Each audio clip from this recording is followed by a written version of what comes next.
Sur ce site aménagé d'1 hectare à Guabga, un village de la commune rurale de Niou, dans la région du plateau central, des femmes expérimentent la production du baobab et du moringa dans des jardins nutritifs. Une expérimentation rendue possible grâce au projet de restauration des écosystèmes dans la région du plateau central, pré-PCL, projet qui figure d'ailleurs en bonne place dans la région avec déjà plus de 4 jardins nutritifs réalisés dans 4 communes de la province du Kourouégo.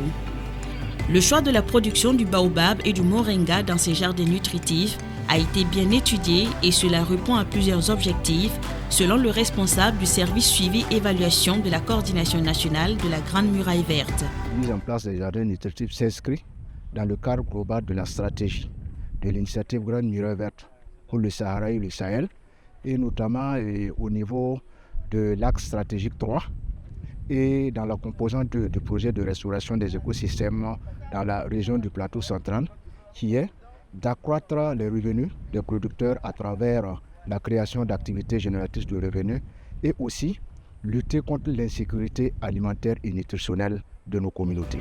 Le choix de ces 2 espèces n'est donc pas seulement guidé par leur usage fréquent par la grande majorité de la population. Il est surtout guidé par leurs valeurs nutritionnelles, leur contribution à la sécurité alimentaire, à la lutte contre la pauvreté et la malnutrition. Vu la valeur nutritionnelle que ces 2 espèces en possèdent, la production du baobab et de moringa.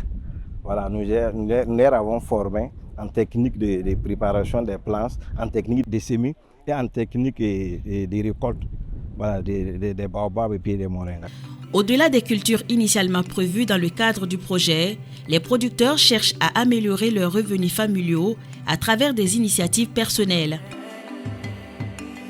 Ils cultivent également d'autres espèces dites ordinaires comme le gombo, l'oignon ou encore l'oseille.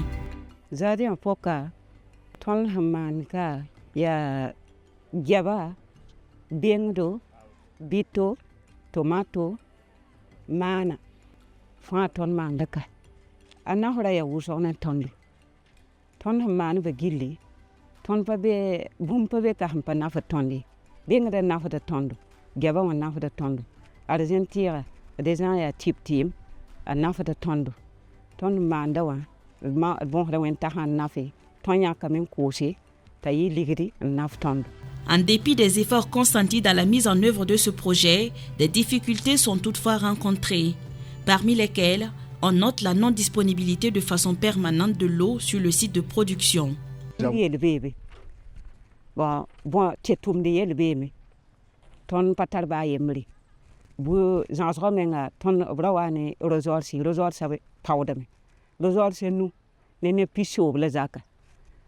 Ya shoram la ton zada la biduram la ton tokda koma me zinga le me ya kwang bala winga yinga koma pawda me baton ki tisa toto fa pasekri ton bon ha chambre koma wengin passé. Grâce à un appui technique de la part des services déconcentrés de l'environnement, l'initiative est parvenue à mettre à la disposition de chaque site des clôtures grillagées et équipées de forages à l'énergie solaire dont le débit est compris entre 5 à 18 mètres cubes. Des réalisations dont l'entretien et le suivi sont laissés à la charge des comités locaux de gestion appelés COGES. Nous avons pu former des exploitants et exploitantes d'un effectif d'environ 157, dont la plupart sont des femmes à autour de 80 à 90%. Et nous avons pu mettre en place au niveau de chaque jardin nutritif des comités de gestion pour l'aménagement, l'entretien et la gestion des différents sites dans leur globalité et dont les membres varient de 6 à 18. Et aussi, il y a du petit matériel qu'on a pu aussi mettre à la disposition de ces producteurs formés là, notamment des arrosoirs, des pelles et puis de petits matériels comme ça pour les permettre de faire l'aménagement et après gérer le site. Sur le terrain, on enregistre une satisfaction générale. Ces réalisations contribuent à inverser les tendances à la dégradation des ressources naturelles et à améliorer les revenus des communautés. Nous avons à ce jour pu mettre en place 4 jardins nutritifs équipés de forages à exhaust solaire. Et ici, vous voyez par exemple, ça c'est l'un des jardins nutritifs où déjà on a initié la production sur une superficie donnée. Et l'ambition, c'est vraiment d'étendre progressivement la production là, sur 1 hectare dédiés à ce jardin-là. La technique des jardins nutritifs est une composante du projet de restauration des écosystèmes dans la région du plateau central. De façon générale, la mise en œuvre de ce projet concourt à l'atteinte de résultats qui impactent concrètement la vie quotidienne des populations.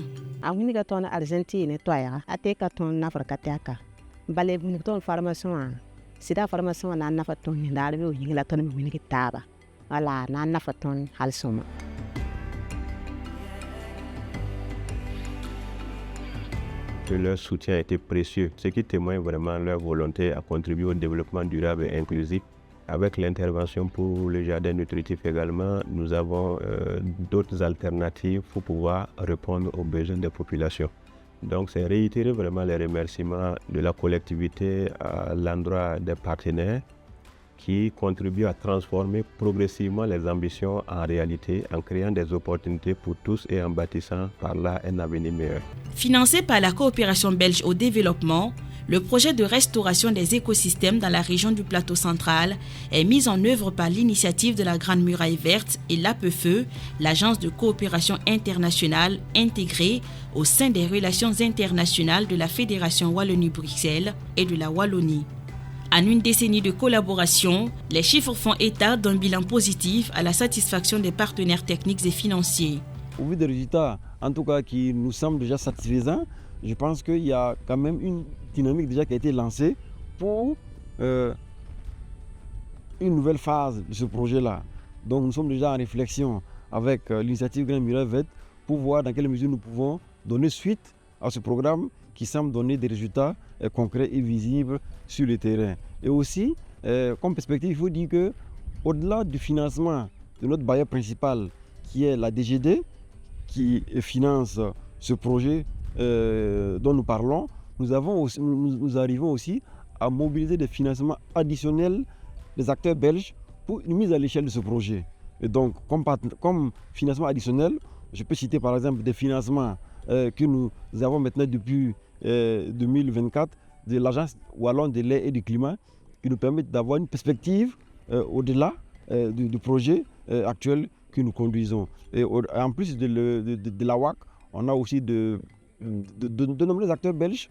Je peux citer par exemple la WEX, c'est l'Agence wallonne à l'exploitation, qui accompagne certains volets du projet. Je peux citer par exemple l'ADEPS, l'Organisation des sports de la Fédération Wallonie-Bruxelles et de la Wallonie, qui nous accompagne par des financements additionnels que nous puissions consolider ou mettre à l'échelle les actions qui sont prévues dans le cadre de ce projet-là. Pour le cas spécifique des jardins nutritifs, les communes de Niou, Tueguin, Boussé et Laye, toutes dans la province du Korouégo, sont bénéficiaires.